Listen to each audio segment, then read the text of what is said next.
It was good to get a win against a really good team, especially when we were not really shooting well, especially at the rim. Questions? We'll start with Cora. Kim, that sequence at the end of the first half, that last minute 20 where it went from 2-point lead to, the threes, the steals, is that what you want this team to look like? Does that kind of encapsulate the vision of what this team could be? That is it right there. That minute, every minute. We just gotta do it. Is there anything in particular you liked about that sequence? I think it just came from our defensive pressure. And we were hitting shots, we were sharing the ball, but we were just really in their space, making them uncomfortable. And we pick and choose still when we want to do that. We'll go next to Ryan and then Maria.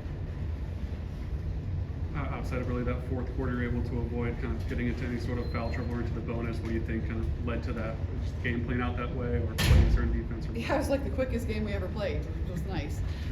We've been talking about it, so I think we did a better job of adjusting. I think we did a better job of being in our gaps defensively, so there wasn't so much happening right at the rim until the fourth quarter when they decided to pressure and just go right to the rim, and that's when we wanted to foul them and be shot blockers. Maria and then Casey. For Ruby and Jewel, I know y'all were really kind of too young to remember much about Pat Summitt, but this being way back Pat Knight and Summitt on the jerseys. For both of you, what does this kind of game like this mean, particularly at Tennessee? I think it's special just knowing who Pat Summitt was, as the coach here at Tennessee and the legacy that she led for, not only women's basketball, but just women's sports in general. Just being able to play here at Tennessee, having a lot of greats before us and, being able to put this jersey on and play with pride, I think it was very special. Yeah, I think a lot of teams, like in NCAA, they all wear We Back Pat shirts and we all support it and all, but like playing here in this environment and at the place where she actually coached is a completely different feeling, and it's special. Casey, Cora, and then Jack. Ruby, it looks like you had a message on your shoes tonight. I'm not sure if you had written it on for specifically tonight or if they were maybe older shoes and you wrote something on them, but can you just kind of dive into what that message was and why it means something to you to write something on your shoes? Yeah, I only write something on like my special shoes, like shoes that I wear and I played a special game in them, and pretty much everything on there was like faith over fear, mind over matter, reminder that I play for my city, I play for my family, and that I'm just grateful to be playing the game of basketball. I feel like I wrote on my shoes back in COVID, and it really just reminded me that every day we get to wake up and play this game is a blessing, because at one point we couldn't, and that's just what I think about every time I look at them. Joel, it felt like this was one of the most complete games you guys have played, and just offensively felt so much more fluid. Could you feel that in practice this week that you guys were starting to really click on the offensive end, and what did you see out there tonight that really helped, really get that fluidity going? Yeah, I definitely did. I think we were moving the ball better, playing off of 2 feet better, inside out threes, pushing the ball better with our point guards, getting paint touches, getting to the rim if they can, but also looking for mismatches. So I thought we were very patient on offense and under control, and a lot of people stepped up. Coach, how important was it for Talia to be impacting the game in a variety of ways early when her shot wasn't falling? And where did you see that impact the most? Yeah, I think she was really definitely struggling in the first half of the first quarter, and then when she turned it on defense and got a couple steals, got some easy buckets, she really helped her team out, and then it was all downhill from there. Go next to Paige, then Maria, Ryan, and Caleb. Ruby, you mentioned the lettering on your shoes keeping you focused. Do you think that fed into your 20-point performance? I think it's the first time this season you've had 20. Oh yeah, I'm very superstitious. So if I could wear them shoes again, if they wasn't purple, then I would wear them for the entire rest of the season. So hey. The last time I wore them shoes, surprisingly, I had 20. So Ask her. You can wear them next game. And if you got 20 again, we'll talk about it. Thank you. You paid her since I was like, Go next to Maria. Coach, I know, obviously, you know who Pat is, you read all our books. What did it mean to you to participate in this game as the head coach at Tennessee? And then the staff, of course, wearing the shirts. I mean, a two-part question, because I know y'all get on the road. Vanderbilt is a weird place to play with, the way the court is set up and the benches. on the baseline. Have you ever been in there and experienced that bizarre setup, and then No. does it change anything? I haven't, so I actually didn't even know that until like 5 minutes ago. So you're just gonna have to wrap your head around it. And maybe with what you can do is you can change your positioning in practice. I was taught a long time ago to kind of stand where you stand in the game so you have the same angle.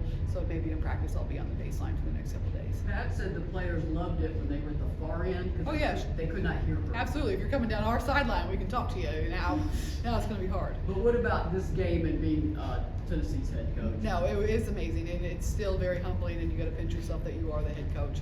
But just to be a part of it, and like Jules said, at the place where she coached, she did so much for women's sports. She did so much for this university. She did so much for the game, and it's really humbling just to be here. Ryan and then Caleb.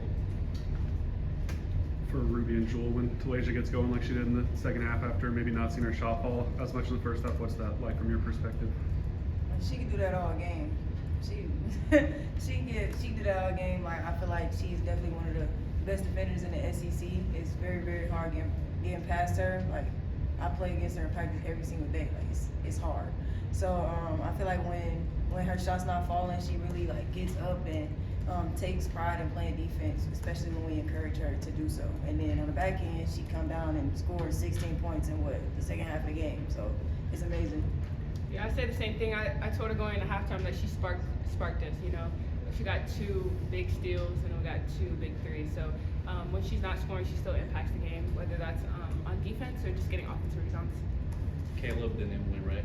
For either player as well. Samara mentioned on her TV interview that y'all knew Mississippi State wanted to get out and transition. How did you feel that transition defense worked tonight? I feel like we definitely could have did a little bit better playing some transition defense at times. We found it a little bit hard to match up, and we know we're supposed to match up fast. So that just comes with more talking and just being more focused and locked in on the little details. Ruby, you said it's a different feeling when you actually play for the team that Pat Summitt obviously coached at.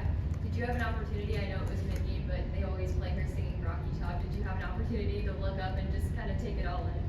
I don't know if it's gonna get me in trouble, but I did. I actually seen her. I seen her sing the song with the microphone, walking up to the scorer's table. Like, it was hard to miss. Like, it's really hard to not pay attention to it. So. And to piggyback off that, I heard it too, and I was like trying to look my new coach just goes. That's like that's scored on the blob yet. I know. No, that wasn't why, but I was like trying to look awesome. Go next to Casey, and then Cora and Paige. Coach, when the team kind of gets in the groove like they did at the end of that first half, what do you like the most about the mentality that they have aside from just the play on the court? I think they just played hard. I think it makes the bench gets excited, and we just play hard, and it's just effort based. We're up in your space. We're not going to let you advance the ball. We're not going to let you get the ball across half court.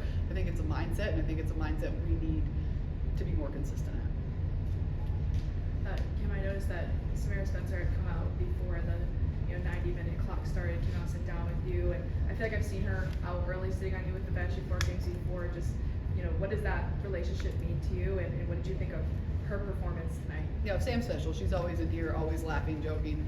I was joking with her today and said, I kind of like you. And she said, kind of. So she's special. She makes practice light, and our practices aren't always light. Our practices are competitive. Our practices are hard. We run a lot, and she always finds a way to make the people around her laugh. And so she's a special, one-of-a-kind player. Paige, Jack, and then John. Moments throughout the game seemed to see was struggling with the layups in the post, and that there was a moment where you talked to her on the sideline. What was that messaging to her, and how nice was it to see her get those specific layups late in the game? Yeah, she was doing everything right. Her shot just wasn't falling. So just trying to put some confidence in her and tell her to slow down a hair. And who knows if that was good advice or not, but just trying to give her something because she was getting to her spot. She was getting clean the look. She was working hard. It's tough when you have your players taking good shots and they're not going in. So just trying to help. Jewel, circling back to a bit earlier with Pat singing Rocky Top, I believe Coach said in one of the when she was hired that she was never going to sing Rocky Top. Have you heard it yet? And then, Coach, what would it take for you to sing it? I don't think I've heard it yet.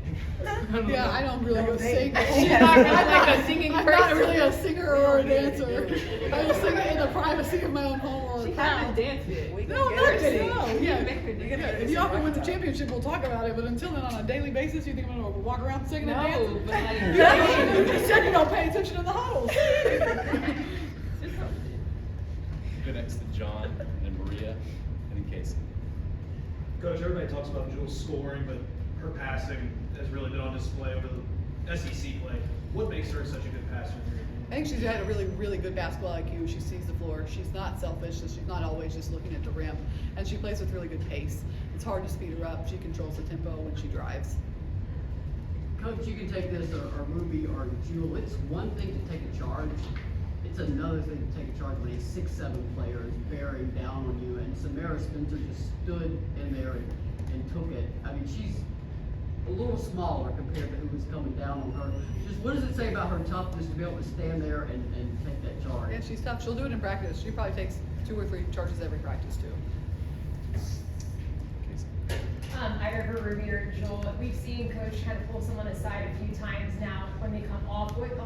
What about Coach kind of motivates you guys in the middle of the game when she has those one-on-one conversations with you guys? I would say she just keeps us calm. Like she tells us what she sees on the court that sometimes that we don't see. So just giving us advice, whether that's on the offensive end or defensive end, but also like you all referenced, like if we're down or something like that, she's talking to us to give us confidence because she has faith in us. Thank you very much. Appreciate it.